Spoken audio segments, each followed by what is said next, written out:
ಓಂ ಶ್ರೀ ಗುರು ಬಸವಲಿಂಗಾಯ ನಮಃ.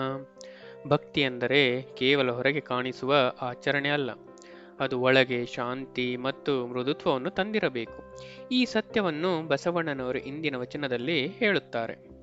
ಮಾನವನು ಹೊರಗೆ ಭಕ್ತನಂತೆ ಕಾಣಬಹುದು, ಆದರೆ ನಿಜವಾದ ಭಕ್ತಿ ಮನಸ್ಸಿನೊಳಗೆ ಬದಲಾವಣೆ ತಂದಾಗ ಮಾತ್ರ ಅದು ಸಾರ್ಥಕವಾಗುತ್ತದೆ.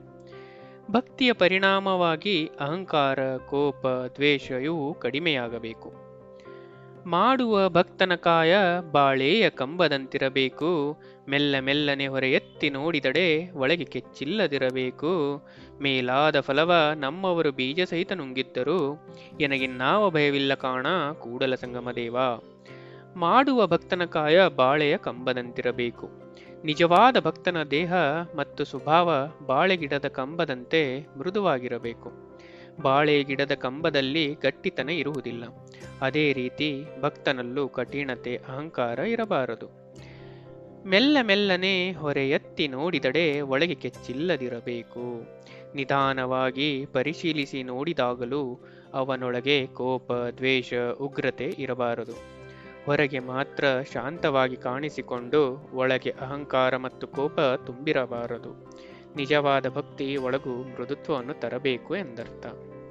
ಮೇಲಾದ ಫಲವ ನಮ್ಮವರು ಬೀಜ ಸಹಿತ ನುಂಗಿದ್ದರು. ನಮ್ಮ ಶರಣರು ಭಕ್ತಿಯ ಶ್ರೇಷ್ಠ ಫಲವನ್ನು ಸಂಪೂರ್ಣವಾಗಿ ಅನುಭವಿಸಿದ್ದರು.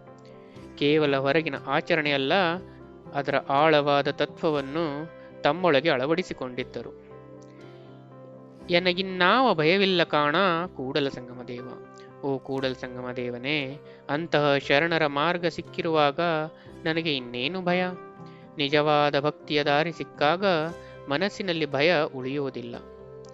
ಭಕ್ತಿ ಅಂದರೆ ಹೊರಗಿನ ರೂಪ ಬದಲಾವಣೆ ಅಲ್ಲ, ಅದು ಒಳಗಿನ ಸ್ವಭಾವವನ್ನು ಮೃದುವಾಗಿಸುವ ಪರಿವರ್ತನೆ. ಒಳಗೆ ಮೃದುತ್ವ ತರುವ ಭಕ್ತಿಯೇ ನಿಜವಾದ ಭಕ್ತಿ. ಕೂಡಲ ಸಂಗಮ ದೇವನಿಗೆ ಶರಣು.